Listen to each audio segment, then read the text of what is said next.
Hello, and welcome back to another episode of A Blessing in Divorce. Today, I have a very special guest. Her name is Luci Lampe. I met her on Instagram, another one of those. I really love how we're able to connect with incredible humans through other platforms and meet people we might never have met, otherwise in real life. So we are going to have a terrific conversation today. I'm recording this after our episode, so I can tell you right now, we talk about so many incredible things. So I will read you her bio in just a moment, but Luci is a sex and relationship coach, and she shared very openly on social media, specifically Instagram, which is where I found her. I'm pretty sure she's on TikTok as well, about her relationship with her husband and how they developed emotional intimacy and closeness, and how they managed to create a safe space to be themselves and be free and expressive in their love and their sexuality in every way. And it really inspiring. And then I noticed in January that they were splitting up. She announced it on Instagram that they were no longer going to be together. And so I couldn't help it. I just had to reach out and see if I could talk to her about, how they were going to navigate this divorce and some of the things that have been coming up for her. So we had a beautiful conversation, which I'll be sharing with you here. And I can't wait for you to listen to this episode. You can learn so much from her. We even start talking a bit about sexuality for women as later in life, after decades of marriage, children, and how that can be such an inhibitor in a way, like preventing us from exploring new relationships, for example, a fear of intimacy, physical intimacy, and things like that. So we talk about it all here. So let me tell you a little bit more about Luci before we dive in. So Luci Lampe is a mom of four, a trauma-informed sex and relationship coach, award-winning singer and songwriter, commercial actress, and print model. And she's 3 times author. Her writing has been featured in the Huffington Post, Forbes, Entrepreneur.com, CBS, and Fox. After overcoming an autoimmune disorder and embarking on a deep healing journey and spiritual awakening during her then husband's 2-year disability and depression, Luci returned with a bold message of love, courage, and freedom. Professionally, she draws upon her studies and certifications in neurolinguistic programming, somatic experiencing, cognitive behavioral therapy, hypnotherapy, Reiki, counseling, EFT tapping, and her degree in exercise science to create unique, powerful programs and curricula for her clients and members. I am, of course, sharing all her details in the show notes, so let's get into the episode. Hi, Luci, and welcome to my podcast, A Blessing in Divorce. I have been so excited about speaking with you today. So welcome.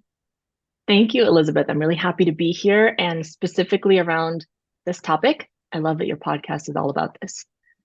Well, it's funny, the name of the podcast was it was my son who came up with it. We were sitting in, I was running some ideas by him, but it so perfectly sums up my experience, because the life that I developed or created for myself as a result of my divorce was a true blessing. Like it makes me grateful for the divorce. Not that I'm glad that I got divorced, but you know what I'm trying to say. Like I was able to really move into a whole new life because of it. So it truly has been a blessing in divorce for me. And so that was like the perfect name.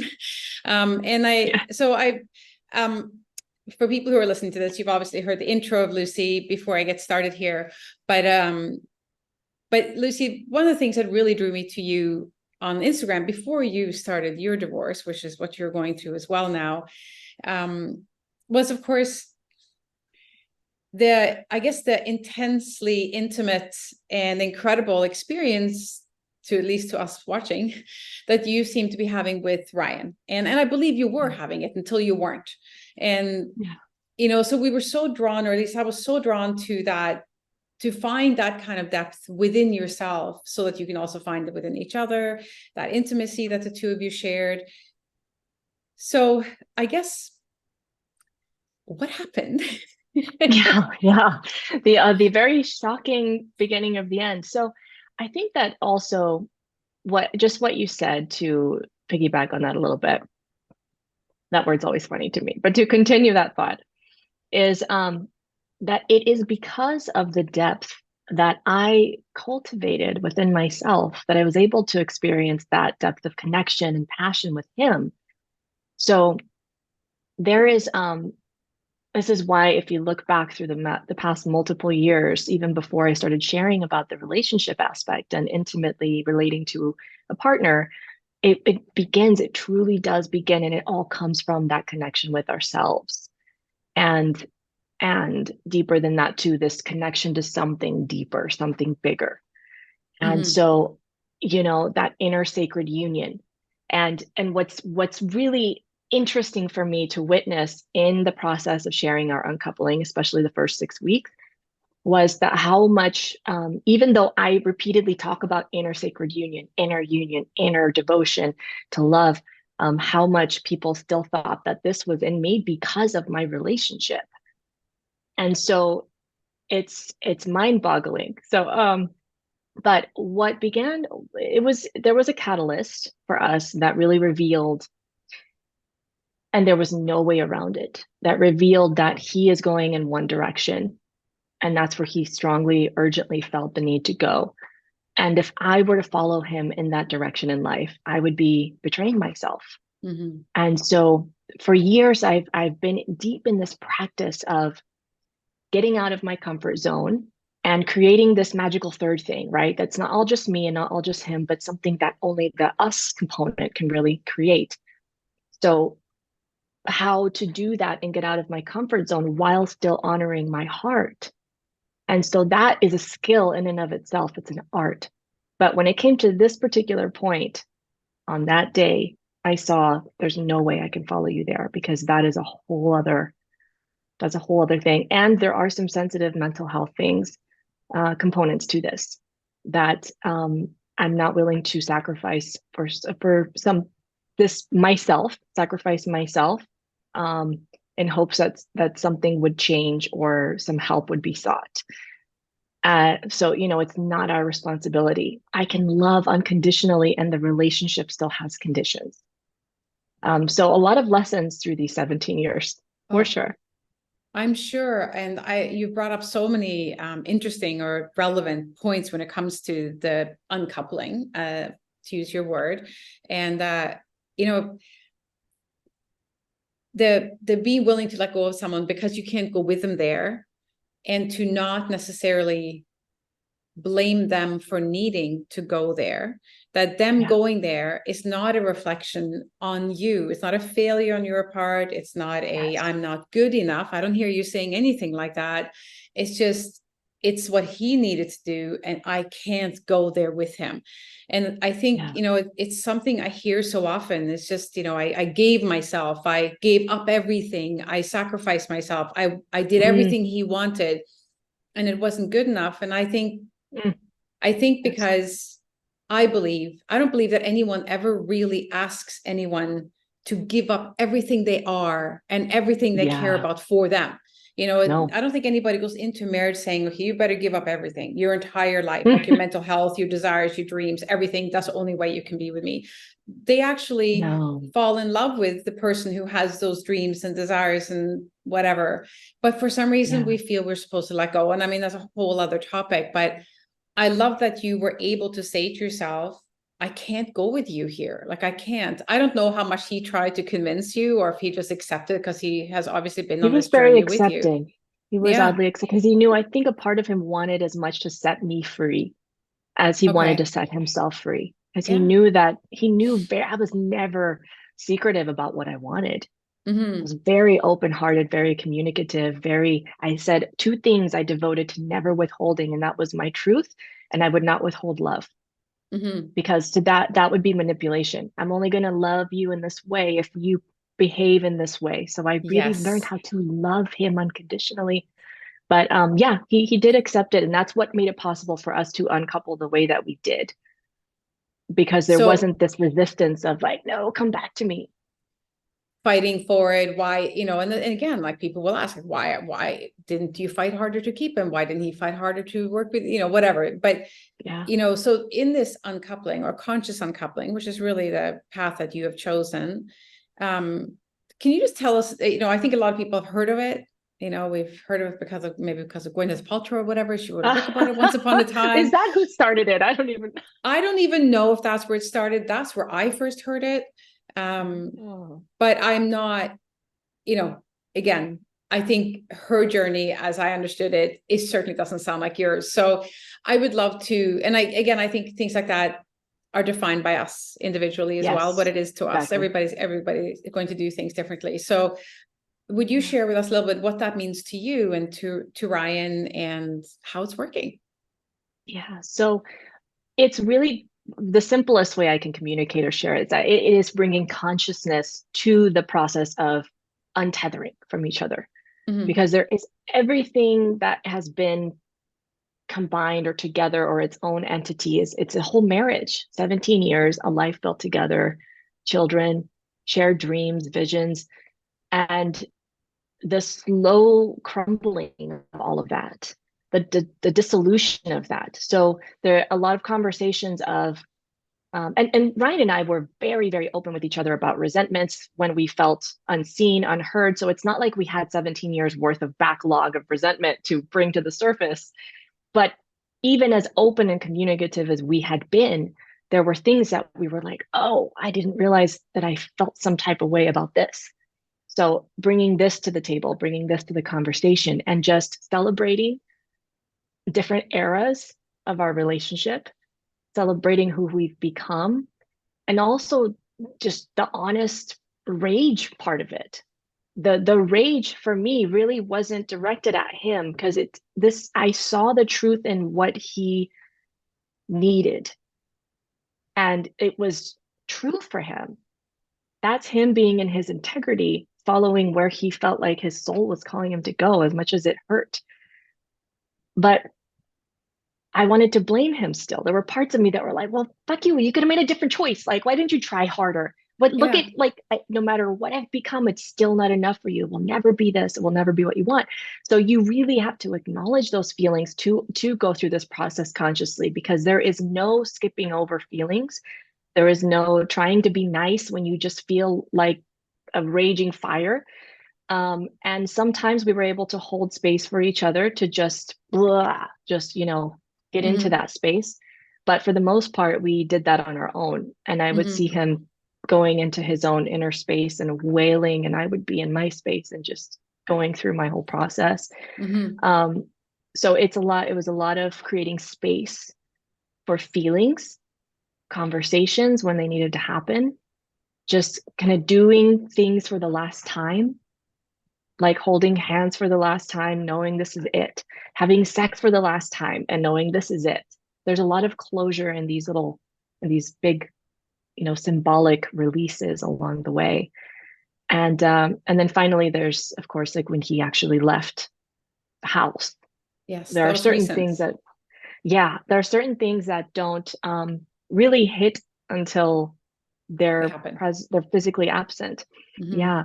And then you get to really let go on a whole other level. Clean out the closet, take his stuff out, just take his sweaters off the rack. That was a bigger deal than I anticipated. For the Yeah. kids too. They walk in and they thought, wow, something's missing here, dad's shoes and Yeah. sweaters. So it's just de-escalation and honoring the feelings as you go through each part of the process, and having conversations with the kids too. So Yeah. all of that.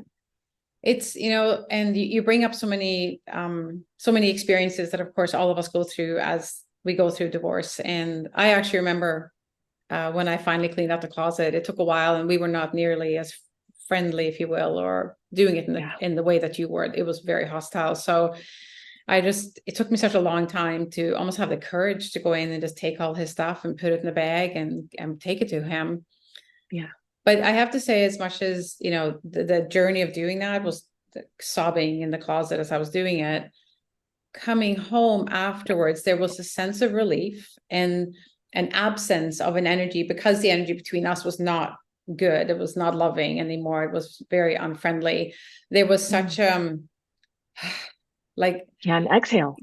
yeah, because all that stuff hanging there was just a daily, sometimes several times daily reminder of the presence of something that was so negative, right? So hostile in Mm. my life. So, Yeah. I think it's, ego, of course, you mentioned, you get angry and why wasn't I enough? And I think this is such a common Why couldn't you have fought for us a little harder? Why didn't you resist whatever it was that you was pulling at you a little more? Like, what about our history? Which is, of course, our ego talking, right? Because we identify with that place in life and we see our value in ourselves by being part of that couple, that marriage, that family, in that intact unit. It's hard to accept that we have the same value in a new format. How would you, you mentioned going within and raging and doing all the different things. What are some ways that you dealt with that? Like the ego rising basically and going like, what the fuck, and then talking her back down again. How did you do that? Well, again, this is one of those things that it was not a new practice during divorce. Literally the same things that I did during this process that I've been doing for years. So every time we would have a conflict and I would feel this seething rage, it's part of the human experience, right? So I learned that instead of just giving it to him every time, that wasn't always the best thing to do, so I would learn to come into my own space, which my own physical space right here in my office is one of those spaces, and just let the way that I experience it is just let the mother or the goddess or whatever aspect of that feminine fury that wants to do with work in me, just like bring it all to the surface. Okay. And so just deep feeling. I grew up being terrified of feeling, period. So I did not know how to feel. I was so disconnected from my emotions that I couldn't feel genuine happiness when it wanted to come up. It was just, everything was cut off. So through our relationship, I got to learn, because he's a very expressively feeling person, a deeply feeling person. And that brought that out in me. And I got to confront that. It was scary as hell because I didn't know that it felt like it would consume me whole. But I learned that it wouldn't.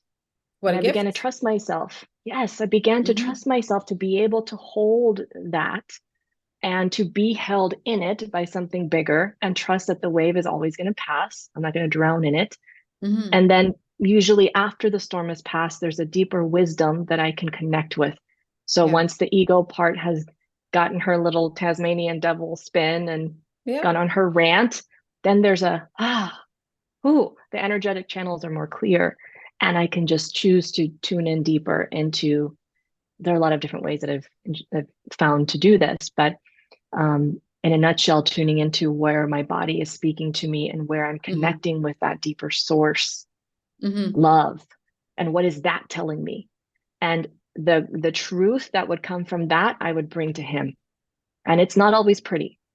It's not that it's a pretty package and he's going to be receptive. No, I learned how to do this within our relationship. And I brought that same thing into our uncoupling. So it's a lot of self awareness. Maybe discipline isn't the word, but so it's a devotion to our own process is really what it is. And I go to there first, and then I involve him in it. Yeah, I love that. And I love that you are allowing, to use that word, I can't think of a better one right now, but allowing or giving permission, if you will, to feel the rage, the jealousy, the anger, the blame, like run through it and then clear it and then see what remains. So, I definitely went on my own journey like that. Like I spent hours reflecting, I called it, sitting and basically sobbing and crying and just letting these feelings I'd suddenly remember something and I'd be like, why did that happen? And why did I react the way I did? But I was constantly asking myself questions. That was my journey through that. Ego coming up, blaming. Why did I react the way I did? What was it that he said? Could I have done better to prevent it? What was my role in the fight? What was the conflict? What was my role in trying to make it pass? What was my role in my healing? Like, what did I do? Because I can really only be responsible for myself ultimately, right? We can blame. We have so much of that. It's sort of in the Facebook group that I hold space for, and it there's so much of but he was a narcissist, or but he cheated. Well, okay, cheating is a very destructive behavior and choice made by the other person. It doesn't actually have anything to do with you. Your feelings that come up because of it are your own and valid, but it's just, Yeah. we put so much emphasis and almost more value into what they do than there is. Like, Yes, a lot more story. But a lot yeah. of it is, I find it when we ask, and there have been so many separations in January alone that have been shocking. There's a lot going on in the astrological, collective energy, which makes total sense actually. But a lot of women want to, and one of my own daughters, who's a teenager going through her first big breakup, that want to blame themselves and say, well, if Mhm. only I would have been more sexual or more this or more open to that or more doting or more attentive, then he wouldn't have done X, Y, Z. And Mhm. okay, we can look back at how this dynamic created or invited this experience, but it's not a fault. That doesn't mean No. that it's anyone's fault. And you get to look at that and say, okay, who is the woman that I want to be? Yeah. Not just for my next relationship, but for myself. And for Yeah. me, it always came back to integrity and Mhm. devotion to love. And devotion to love doesn't necessarily mean devotion to him. It's just it did happen to be an expression of that. And so yeah, it's just we often will ask ourselves the questions that don't really serve us. What could I have been Yeah. better? What could I have been? Yes, exactly. And I integrity is everything to me, my own integrity, like integrity to myself. I always, Yes, when yes. I recently I've lost a couple of, lost is the wrong word, but some friendships have ended that have been long. Mm-hmm. And so my Mm. divorce was a long time ago, but these are friendships that came after that. And they were an important Yeah. part actually of my healing journey and the life that I've created. And they're over. And I've experienced some of the feelings that I experienced during my divorce. And I'm Mm. much more aware now than I was then. I got divorced about 16 years ago, and I just didn't know then what Yeah. I know now, Yeah. or I didn't have the awareness. But I really, first of all, I handled both of them better than I did my divorce, I will absolutely say. But I also Yes. have had to really face my own truths in a different way, because it's like, there Hmm. goes my ego talking to me. There goes my ego thinking that I'm better than them, or questioning, you know, don't they just see it the right way? In other words, my way, or, like, so there's a bit of Mm. that. Yeah, I don't know exactly how, but ego showing itself. And I think the fact that I can see it is really good. But Yes. yeah, and I'm trying to bring that learning actually to my clients as well. And I'm hearing it very much in what you're talking about. You might not be using the word ego, but it's stopping that, yeah, the blaming and the why didn't, what could I've done differently? And I think women especially tend to be Yeah. very, what did I do We blame wrong? ourselves. It Yeah. most likely has nothing to do directly with you or me or whoever. It's about them. It's their journey that's Yes. actually Yes. calling them away and or causing the conflict. It's just so few of us are able to go through it in the way that you and Ryan are. And the unfortunate thing that often happens is that blame is thrown around, not, very possibly in, for example, a heterosexual relationship. And if the man is leaving for some reason, he might actually use some of those, like, well, you never wanted to have sex, so you can't blame me for cheating. I'm just using that as an example. But so Yeah. of course the Yeah. woman will really internalize that. And Yes. there's many, and so I think it's difficult not to, but Yeah. Even under the perfect circumstances, seemingly. But, yeah. I think so. For example, a lot of things that came up for me was, okay, it's not that you were lacking being desired. I desired you. I made it very clear you felt fulfilled and sometimes even a little bit overwhelmed by how much you were wanted. You were accepted, you were loved, you were provided for. You didn't have to work even. You had permission to just go on your spiritual journey for years and were really required the bare minimum as far as logistics go and family. And I when I really saw the reality of I did everything that I could have done. That doesn't mean Mhm. I'm perfect, but that means I really honor myself for following my integrity and speaking truth when I needed to, and loving even through challenging circumstances, and really seeing the fruit of it too. And still, he had to go on his path, which honestly was deeper for me because my father left when I was 14. My mom Okay. wanted a divorce. I saw him attempt to end his life, and then he was taken to be institutionalized in Peru, which is where I'm from. I never saw him again. So I thought, oh my God, I am repeating my trauma. My kids are living my trauma. And I had to have multiple messages from my spirit guides and from the universe and from friends telling me this is not the same. And there's nothing you could have done as a 14-year-old to make it easier for him. This was his path. Mm-hmm. And so when I saw that I had actually made it as easy as possible for Ryan, and he was so loved and so devoted to, and he still had to go, I thought, okay, I surrender it. I surrender. It does help to let go when you know that you were in integrity with yourself. Now, I know that a lot of women don't really begin this deeper self inquiry until after. Mm-hmm. Yeah. So they think, oh, if only I would have been more self aware, if I would have been Yeah. more communicative, if I would have had better boundaries in place. Mm-hmm. Yes, and sure, but this is how it was meant to be for you. And Yeah. so now you get to learn these things and maybe acknowledge if there's something that you feel like you need to clean up on your side of the street. Yeah. But there's And no blame or shame.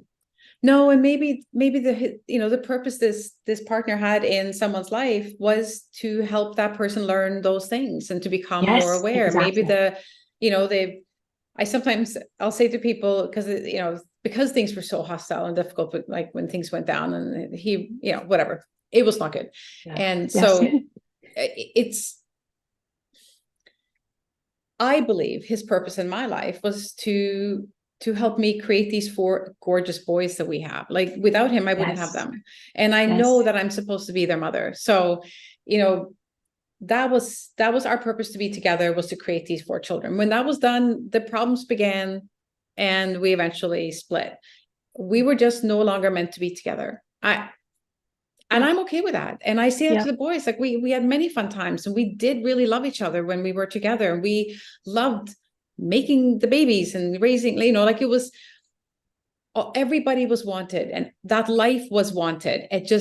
We were just weren't meant to live it out together. And Yeah. that's Yeah. okay.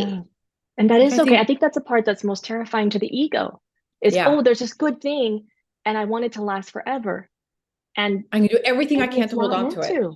No, Yeah. And go and replay how I could have prevented it so that I can keep myself from ever experiencing this pain again, which is impossible. it is impossible. And I think also in our effort to prevent a possible divorce, and trying to make it work and hold on to something that is starting to falter. Because of course, divorce doesn't happen overnight; it happens over time. Right. And I think we lose ourselves in that process of trying to hold on to something, because not only do we lose ourselves, but we almost force the other person to lose themselves too, because we're trying to pull them into our story. This is the Yeah. story that I had envisioned for us, and here's where I want you to fit, because here's where I am, and so you should fit Yes. right beside me. And so we have to change them and or ourselves to make this story work together, which I'm sure Yeah.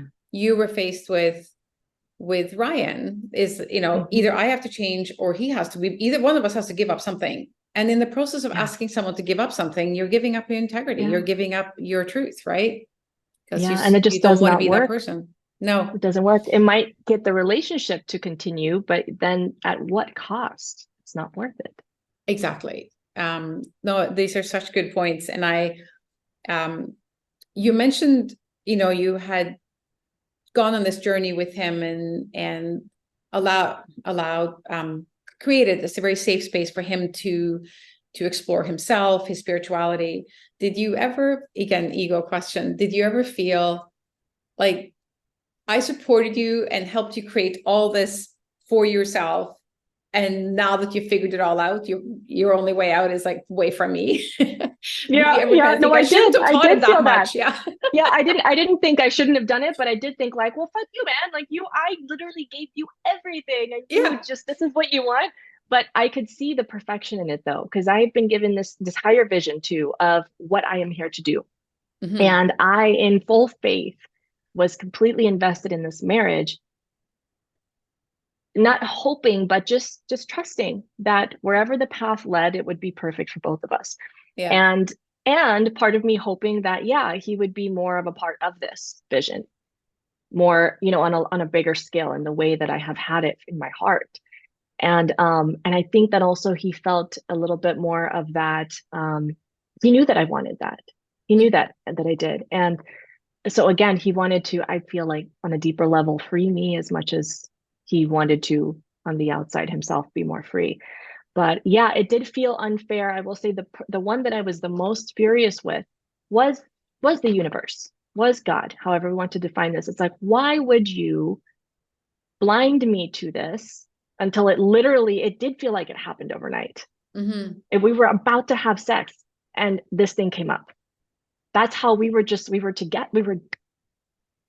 and I felt so betrayed and blindsided by the universe because I live in full faith of my connection with that. Yeah. And that is what led me to discover the particular thing that was the catalyst. That's not something I went looking for.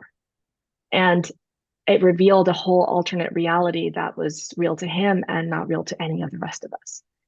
And so, and when I saw how deep it actually was for him and how real it was for him, I just, that was kind of a string of things unraveling and recognizing that there were things that I just hadn't seen yet. And by design, because I wasn't meant to see them yet. There was no ominous sense of doom impending, something's coming, something bad. It just was like ripping off a band-aid. So it was pretty intense. That whole first week, I felt physically disoriented. I couldn't Yeah. eat. I couldn't sleep. I felt dizzy. I felt nauseous. I was like, what is happening? And just trying to function was nearly impossible.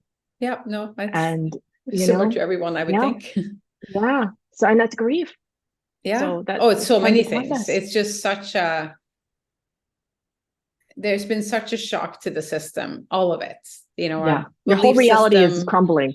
everything. It's truly like it's a massive earthquake of some kind. It's just everything has been turned upside down. Nothing feels safe or solid anymore. And everything Yeah. that we've been taught to believe in and that we do believe in or chosen to believe in has proven to not be in some way. And that's because we have adopted other people's belief patterns or expectations of us or whatever. Yeah. And I think so many, and I'm sure you're raising your kids differently than this, but I think, we don't teach our kids to go within and find their Yeah. truth. We teach our kids to follow the rules and Mm, there are certain things you do and there's a certain way that you do them and you don't do this and you do this. And then, but none of those things really help you when you're faced with something like this, like divorce, yes. when somebody comes and tells you that they want to end the marriage, or I've met someone else, or you just discover it as I did, like again, Yeah. was our marriage great? No, but I Mm, never thought that's where we were going until I found yeah. text messages and what made me even look, Ah, like I'd never looked at his phone before, but for some reason there was just some changes in his behavior that just made me look. yeah. And I was meant to find out. So, Yeah. but there's nothing that prepares you for that, like No, nothing. And it no. is Yeah, not there's just nothing you can do yourself to prepare for that. You can't no, catastrophize it ahead, and that doesn't help anyway. That only no, makes you no, suffer. no. It's an incredible shock to the system. But as we come out of these things, I think, and this is such a big part of what I do. Like I don't in any way minimize the pain that's felt and the emotions that need to be dealt with and felt. But I'm very much about okay, so what are we going to do now? Like, how are we going to Yeah. move this needle forward? Because we can sit Yes. in that pain and we can Hmm. just be that pain because people That start to becomes a new identify. identity. Yes, Exactly. Yes. exactly. It's like, I am a devastated, heartbroken Right. Woe failure is of a me. person. I was cheated on or a victim. Yeah, in some Yeah, way. yeah. You can't Yeah. expect me to be happy. This happened to me, right? And I meet women who've been through it like 5 years ago. Yeah. And Same. I'm and meeting them now. Like it's yeah, been this many years and I'm still not feeling okay. and that's where my coaching, like that's very much what I focus on. It's like, okay, well, let's just kind of blow up that victim place rather, and then let's find a new place, not necessarily blow it up, but yeah, let's start putting Yeah. our We'll stuff, move past it. yeah, let's look forward. Like, let's just start creating Yeah. something that feels better, right? And here are the Hmm. many different ways that you can do that. Yeah. As so I guess as you do that, as you create your future, I know it's still what I would consider very early days for you. But because of the work that you do and have been doing for years, and what and your consciousness and awareness, I will ask you anyway. do you feel I any know where this sense is of, going. I don't, do you feel any sense of like relief or space that is being opened, like doors that are being opened for you as a result of this? Are you starting to feel that, wow, I didn't realize this is now an option for me? Or, and I'm not Yeah, even talking, I'm well, not talking about new relationships. I'm talking about like yeah, life but just here. in general, I think the biggest surprise that none of us at home expected was, and this was a double-edged sword to feel and really, really be honest about, was uh, that as his presence had so much love, it was palpable. Anyone who met him in person, they could feel the presence, they could feel the love, the genuineness of it. And also for us living with him, I we didn't realize how much energy was going into, especially me, how much of my energy was going into making sure that he was emotionally grounded and mentally here. Um, and not that it was that way all the time. It's just the knowing that it could happen at any second, and you kind of got to brace yourself. So I didn't realize how much of my energy had gone to that, actually, our entire marriage. Mm-hmm. And that's not to blame him or to say there's anything wrong with him. It's just I did not see it. And if anything, when I did realize that, there were some moments, of course, honoring the things that come up and acknowledging, confronting this feeling of blaming myself for not having recognized this so many years ago, or for not having recognized this and encouraged him to get support with it, things like that. Um, so yeah, there is definitely a lightness. There is a feeling of just very deep I am. And I had that already for a number of years, but it was I am, and also like all my heart has been so open, not just to him, but to love and to the universe and to the magic and the miracles and the blessings, that just I can't be anything but that. So I Mm-hmm. have kept my heart wide open throughout this whole process and not shut down, even when it felt like I was literally dying. I Mm-hmm. just can't close it. I can't. It just that I know that that would not be in service to what I'm here to do and who I am. Mm-hmm.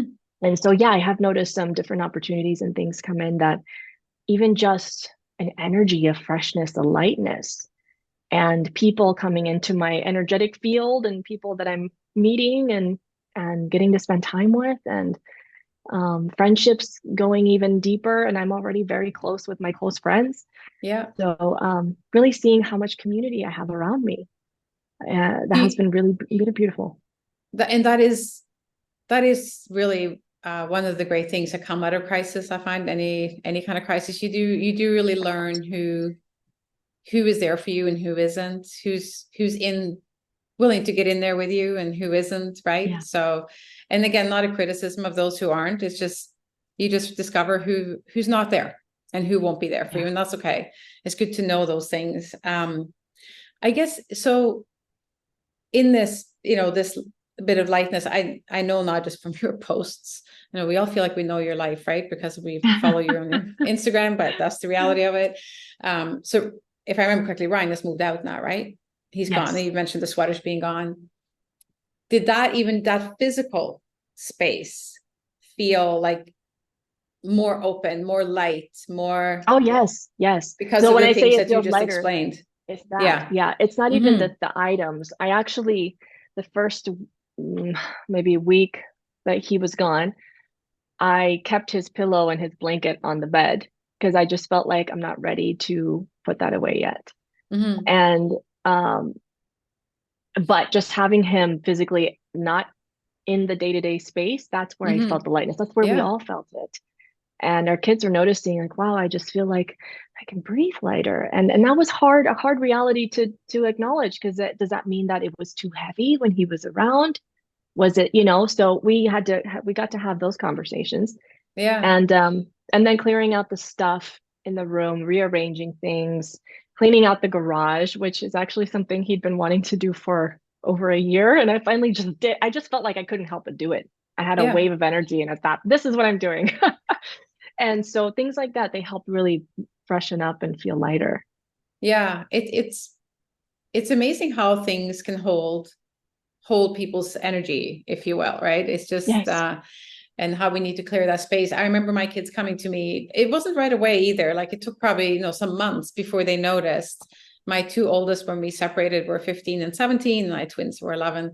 And I remember the 17-year-old coming to me one day. He actually was mad at me because he said, you used to get so mad at me and be so strict with me about this and this, and I see you just letting like my brothers do whatever. And I'm like, I thought he's right.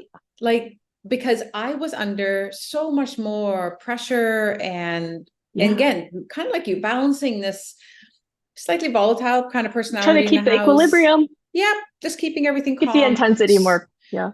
Well, so I was always just a little bit higher, I guess. So I was less patient.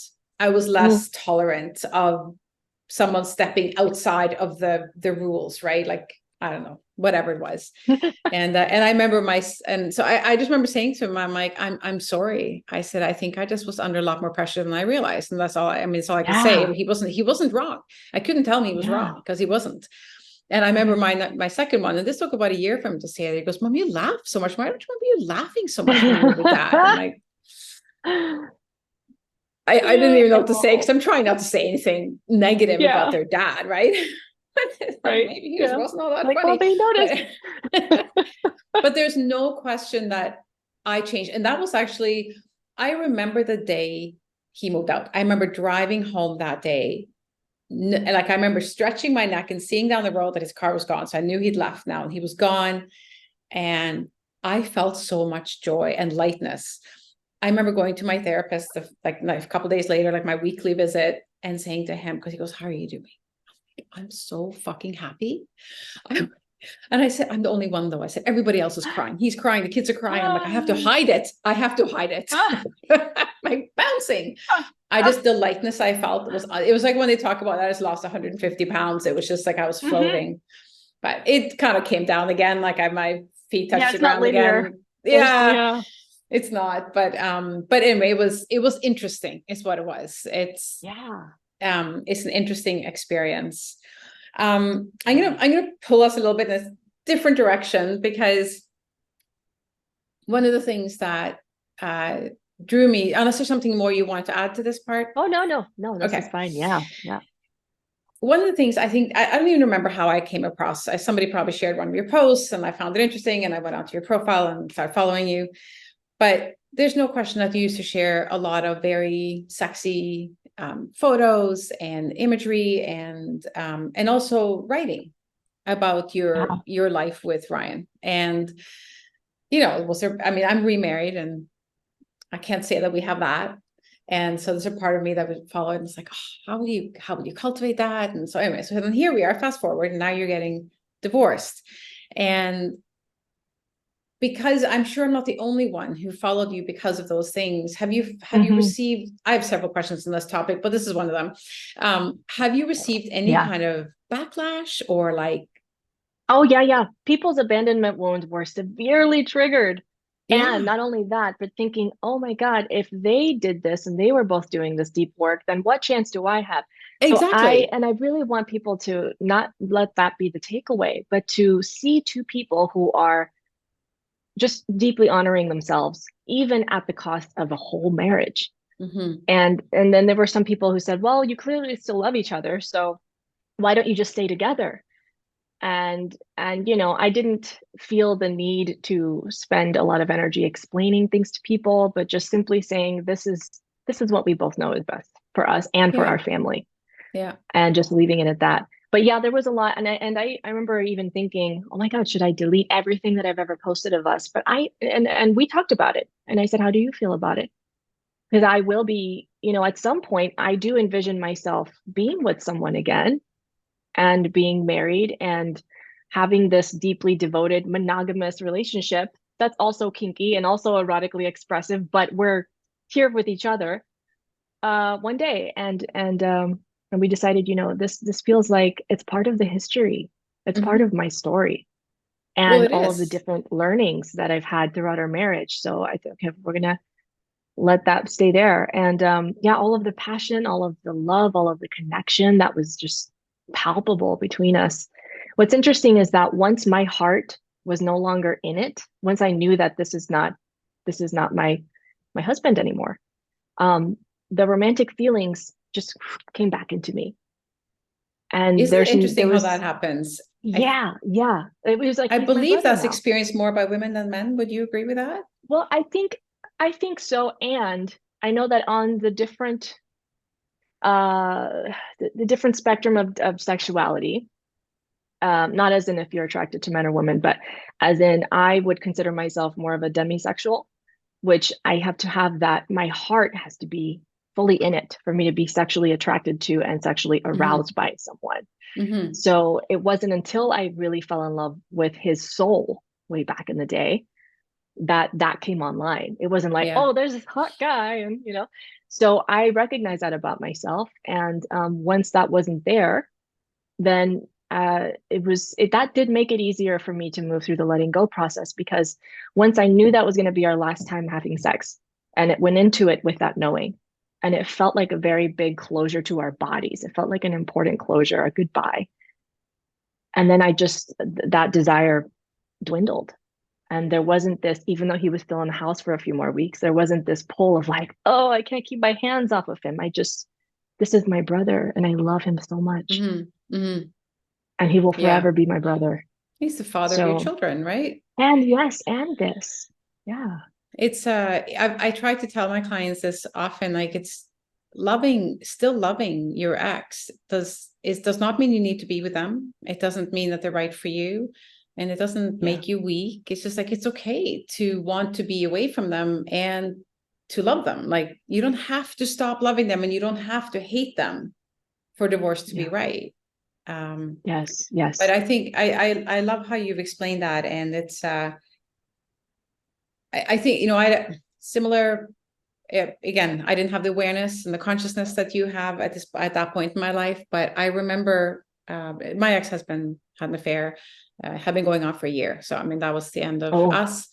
Yeah, no, it was the second time as well. So that was like, oh no. we're done here. Yeah. Like this is But, done. Mhm. but I remember having sex with him one more time. And I told this story in my Facebook group because I want people to, because I think a lot of us do have sex one more time at least, right? Like it's just, I think if nothing else, because emotions are so high, it's a release, if nothing Yeah. else. Like it's a Yes. like, Yes. some women will express, we're having the best sex we've ever had, but I don't want to be with him. It's a Hmm. release. Like that's okay. You're using each other's bodies to get rid of emotions, and Yeah. if Yeah. if The it's body holds consensual, emotions. yeah, it's Yeah. okay. But I remember for me, it wasn't anything to do with that. For me, it was all ego because he'd been cheating. I was like, I remember sitting Hmm. and looking at him Well, and your body thinking, didn't feel safe. no, but I remember thinking, I bet you'll still have sex with me. And Mm. so I was like, I literally just walked up to him and I said, want to have sex? He said, yes. So we did. The second I was done, I was like, okay, so now I know I'm done here. I'm never doing this again. And there was nothing, I Yeah. didn't feel bad. I didn't feel Yeah. You just knew. gross or anything. I was totally in control of myself the whole time, but it was just, Yes. yeah, it was very ego driven. There was nothing beautiful about it. But closure nonetheless. It was my way of Yeah. kind of going, yeah, I at least I can control this part of myself because I'm also a very passionate human being, and yeah, an affair can really hit you there. It's like, Yeah. want to talk about not Yeah. feeling good enough. And she was 10 years younger Hmm. than me, and blah blah blah, Oh right? Like no. it hit every stereotype, Yeah. story. But yeah, suddenly I was that story. No. But and it's unfortunately the story for a lot of people, but I think a lot of people end up having affairs because they don't know how else to create something that they need inside the Yeah. relationship. So they just go and And find in somewhere themselves. else. I actually think it's Oh, laziness more than anything. yes. I Hear what really Esther do. Perel says, that people cheat to experience or access a part of themselves. Yeah. There's something that they want to experience of themselves. It's Yeah. how they are. But the reality is, if they really, really wanted to do the really hard work, they could probably find a way to Hmm. do that with their partner. But Yes. that's, To they access don't know that within how, their they don't, relationship. yeah, feels Yeah. scary. It feels whatever for whatever reason. So Yeah. they And just it go is and do it very the easy way. vulnerable. Mm-hmm. It is vulnerable. And I've seen this in working with men and working with couples so much that the men are, there's a whole other set of challenges that they deal with, and Yeah. does not make it okay what a lot of these men, do or choose.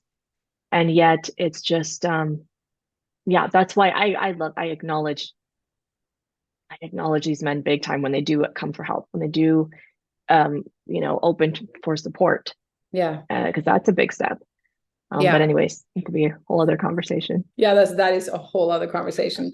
Um, so I guess just before we close out today, and I just wanted to also touch on you know, for a lot of the women that are in my world they're a little bit later in life, like late 40s, 50s, even 60s. They have marriages behind them that are 25, 30, even 40 years, depending on how early they got Wow. married. And so some of them have never been with anyone else. They might have gained weight, they've had children, like they go through all of that. And you also happen to be stunningly gorgeous and a dancer and pole Oh, thank dancer. you. And I mean, I look at you and I'm like, oh my God, if I ever wore something like that and started wrapping myself around the pole in my house, my boys would like disown me as a mother. But but of course, there's that part of yourself that's like, oh God, I wish I could though. Oh, you So could. of course, Emphasis, it's just emphasis. finding that part in ourselves. And so like, how, or what could you say to women who feel, because of, again, social norms and how they view their bodies, what, how can you help them understand that they're still so sexual and attractive and there for that experience? Like this is not Yeah. attached to what we look like. Help. Yes. Do you have a message Yes. for them? Yeah. Yeah. This is that's my specialty, lady. So just FYI, that's the work that I do with women. So it's calling back to yourself, your power, your pleasure, reclaiming your erotic essence. Your life force energy, your sexual energy is the source of your creativity, of your creation, your ability to bring things into the world, birth things into the world, not just humans, but whatever it is that you're here feeling called to do. And for me, that journey back to myself, back to my womb, back to my pleasure began years ago as well. So that I started to learn that my pleasure was not existent for my husband, that my body wasn't, my sexual energy wasn't for him. It wasn't dependent on him. And it was actually me unlocking this within myself that unlocked a whole other level in our sex life and in our relationship because I went there in myself. And it takes a lot of self devotion, I will say, and a lot of self compassion. Because Mm-hmm. when women start doing this deeper work and discovering all of this shame that they've internalized from society, from religion, from relationships, from parents, about their desire being shameful or sinful or dirty, their pleasure being bad, their bodies being temptation to men, stumbling blocks, the feelings of being unsafe existing as a human woman in this world, and Mm-hmm. all of the projections of being too much, being not enough, be Yeah. sexier, no, that's too sexy. So you really got to journey deep into this heart space, into this womb space of who am I? What feels real for me, and how do I just give myself the gift of opening to my own pleasure? And so that's where I have a self pleasure course that was just focused on that, and then other ones that are all about feminine embodiment, wild feminine, sovereign feminine. But that is really that can look different for everyone. For me, it involved pole dancing, learning how to pole dance and learning how to move in my body because I wasn't allowed to dance growing up in my Okay. family culture. And I have scoliosis, I still do. And so I learned that it was unsafe to do things in my body that were, and also it was too sexual. And that's Yeah. bad. So that begin doing the things that feel a little bit edgy, but that don't push you too far over the edge to feel unsafe in your body. There's a there's a fine line there, and you got to find it for yourself, for anyone Mm-hmm. listening. But even if you're not presenting it out to the world, just doing it for yourself, like just dancing in front of a mirror in ways that you kind of feel a little embarrassed in front of yourself, or wearing something that feels a little bit edgy that is like, I don't know, this doesn't quite feel like me, but it feels like a me that I want to be Okay. expressively. Yeah. Um, yeah, but really nourishing our bodies and connecting with our pleasure and in whatever way or ways that may be. Yeah. Oh, I love that. So I'm here in Costa Rica because I'm running a retreat and for women, Yes. And last year was the first year we did it, and we're doing it again this year. We had ecstatic dance one night, and it was interesting. So they embraced it. Like, they were a little bit shy in the beginning. I said to them, there'll be no cameras. I will not be taking any pictures of this event at all. Nobody's allowed to have their phones, like, put them away. And so we just turned on the music, and I said, you can dance with your eyes closed or open. You can sit and rock or stand and go crazy. You can do whatever you want. Like, there are no rules here. Yes. Look down, look up, close your eyes, do whatever you need to do to feel comfortable moving. We had like the ocean and the jungle around us. I said, turn and face the beautiful nature that we have. If you don't want to face other people, right? Like, whatever you need to do to feel you can move freely. And there were a couple of interesting things that happened. One of them was, one woman I noticed wasn't moving. So I finally went up to her and I said, you're not going to join us? And she goes, I can't. I said, why? And she goes, I'm too embarrassed. I said, don't be. I said, we're not, look at everybody. She goes, no, I'm embarrassed for everyone else. I'm judging and I don't feel right doing that. I said, oh, okay. So I said, so there was like an upper level. I said, you can hear the music up there. What if you go up there and you can't see us? She goes, okay. I said, but you promised me you'll dance. She goes, okay. And then when you hear what I'm done, you'll come back down. So that's what she did. But I thought that was so honest of her. But see, that's part of our teaching. It's like, she was judging others. So she knew if she started dancing, she felt she would be judged as well. I mean, that was really what was in there. But then there was another woman too. She started off really careful and then she got going. And at the end of it, she goes, Elizabeth, she goes, her husband had passed away a few years ago. So she goes, I haven't had sex in 3 years. And she said, and I was okay with that. I was like, I'm never having sex again. She said, I was fine with that. At my age, who cares? And she goes, Elizabeth, I need to go home and find myself a man. She goes, you woke like, I awakened my sacral energy. And it's just, but it was just really, it was the event, and it happened to be on like a second day there in the evening. It was perfect. That was so early. It cracked open the whole retreat. Like, it just opened everybody. Women, I swear, not that men weren't, but we were born to move our hips and dance. Like, that's why I said, like, if all you do is move your hips, like, just start moving your hips, like, just, it doesn't have to be crazy choreography. Just dance. Flow. Like, no rules. Go crazy, don't go crazy, do whatever, but just do something, just move. So it was an incredible awakening for a lot of them. Can't wait to do it again. But it really speaks to pushing your comfort zone, getting to that edge and because I think we all like to dance. We all feel good when we dance. We had to get over the dancing in front of other people part. And I don't know why we're so silly about it. No, because it's like, oh, am I a good dancer? I'm a bad dancer. And what is a good dancer? What even is a good dancer? A good dancer is a confident dancer who loves their body and how it moves and lets it do what it wants to do. They're having fun. It's not a rigid. I remember we started watching dancing videos on YouTube of these dance studios, and they would do these, dance classes. And then at the end, they would film the students that they chose to be in the video. And this was, I don't know, 8 years ago. And we would watch that in the mornings. The kids would watch that when they were getting ready for school and just get inspired by, what is it about this dancer that really, speaks to me? Oh, their eyes are so expressive, and they're not the ones getting every step correctly, perfectly, but they're feeling it. It's soulful. And so, one of the practices I still do to this day is every morning, my first part of my morning practice is movement. And yes, there's great, you get BDNF in the brain, it's exercise, you get all this, your blood vessels, your blood pumping, but in an energetic and spiritual level, it's just like, you're opening up the channels. And that continues. So again, that's one thing too that women can begin doing and move in so many different ways. Just dancing and exploring their sensuality, doing that, so, and it's stop attaching their attractiveness and their sensuality to how they look. It's about what comes through your eyes. It's about how you move your body. It's about how you feel in your bodies, how other people are going to feel about your body, I would say.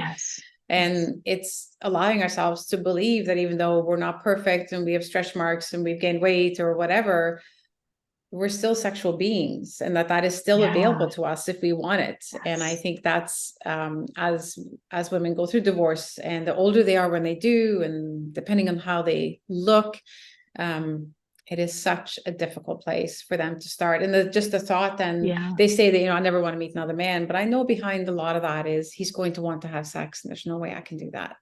So there's a lot of Yeah. that Yeah. fear in women, a Yeah. lot of shame around that. Yeah. But And so much so too, when you get into that body, that part of yourself, you unlock all of this. Like I'm celibate, right? I haven't had sex. I'm not planning on going out. I have no desire to. yeah, well, you Happy said you to need to be wait. soul connected to someone, right? Yes, I Yeah. have that soul connection, and I have that soul connection with myself, and I continue to connect sexually with myself. And when I do Mm-hmm. that, I'm actually connecting with this bigger energy that is nourishing me and purifying me and just Mm-hmm. giving so much life to me. So it's not just masturbating, it's an experience, and it's a deeply devotional one. Yeah. So, and that can take steps for women to be able to do that, to open to that experience, even with themselves, because Yeah. there can be so many levels of shutdown for self-protection. Yeah. Yeah. Depending on their past and whatever they've been taught and their belief systems, all of those. Yeah. Before we go, Lucy, first of all, this has been such a wonderful conversation. And I would love for you to share with my listeners some of these programs you've mentioned as we've been talking. If you don't mind, just kind of running through what it is that you offer and where they can find you. Yeah. Yes. So all of the current offerings will be at lucilampe.com. That's my website. And you can find me on Instagram at Luci Lampe. And yes, the number one bundle that women have been enrolling in most recently is the wildly embodied self-love bundle. So that includes 6 different courses. The self-pleasure course, which is a conscious self-pleasure course, helping you to heal and expand your experience of your own sexuality. And then I have a wild feminine embodiment course. So we're tapping into those more fiery aspects of our feminine, not just like the soft and nurturing and like, yes, Mm-hmm. which is great. But yeah, for those women who are like, I have the fire and I don't know how to work with the fire. It's kind of Yeah. destroying my life right now. That's Wild Arrows. And then the newest course that just launched this week is Wildly Sovereign. That one is really integrating the light and the dark feminine and standing in our sovereignty, embodying our boundaries, reclaiming our voice, inner sacred union, all these key pieces. And that bundle also includes a few other courses that have been helpful for women. So some bonus courses. But yeah, so that's the one that I would Wonderful. recommend for anyone here. That sounds great. Well, I will include a link to Lucy's website in the show notes, so everybody will be able to find you then in that way. And let me just say thank you one more time, honestly, for being here, for giving us this time today and sharing so openly with myself and my listeners. And it's been truly a pleasure to speak with you today. Thank you so much. And thank you for inviting me into this space It's and been for the great. work that you do. Oh, yeah, no, thank you. This has been fun. Maybe we'll have to talk another day about, I don't know, men. Part two. Yeah, part two sounds good. So thank you very much. Wow, what a great episode. I am so grateful to Lucy for the time she gave us today and her openness and sharing all that incredible information with us. So I hope you enjoyed it as much as I did. I'm sure you did. And I will link everything she talked about in the show notes below. Before I let you go, I wanted to bring your attention back to the retreats that I talked about and the dancing experience. As you know, or maybe know, I'm in Costa Rica right now at the time of recording this, in just about almost 2 weeks, not quite 2 weeks. Our next retreat in Costa Rica starts up. It's our Rising Moon Sisters retreat, and I cannot wait to do this again. We have 17 women coming with us, and of course, there will be ecstatic dance, among other things.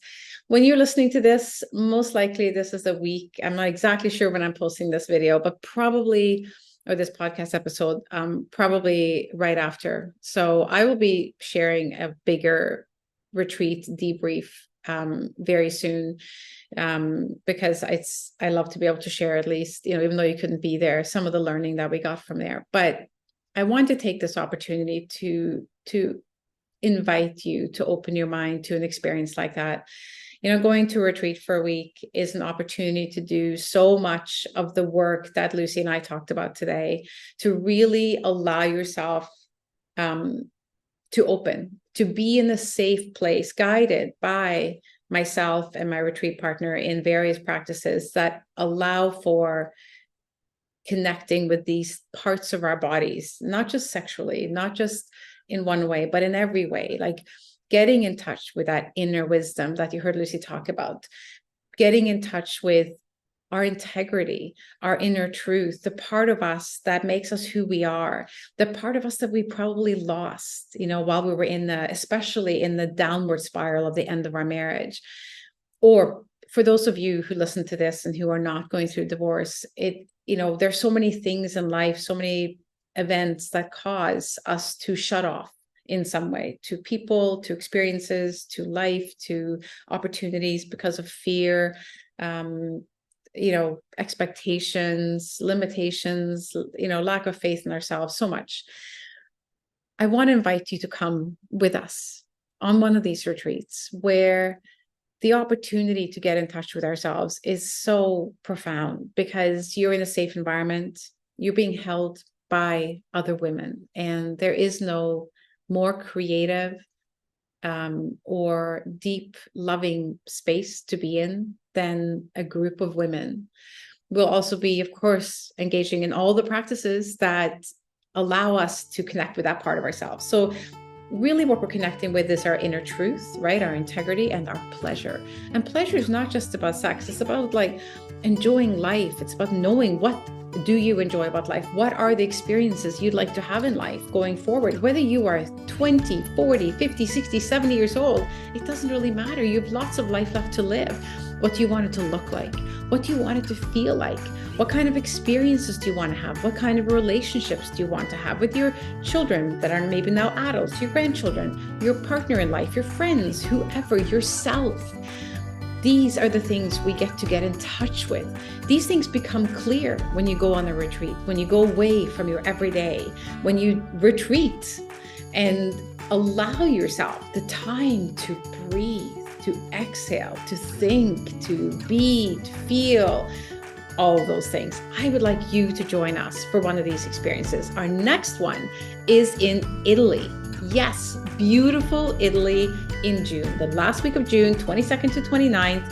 Join our next Rising Moon Sisters retreat. Link will be in the show notes.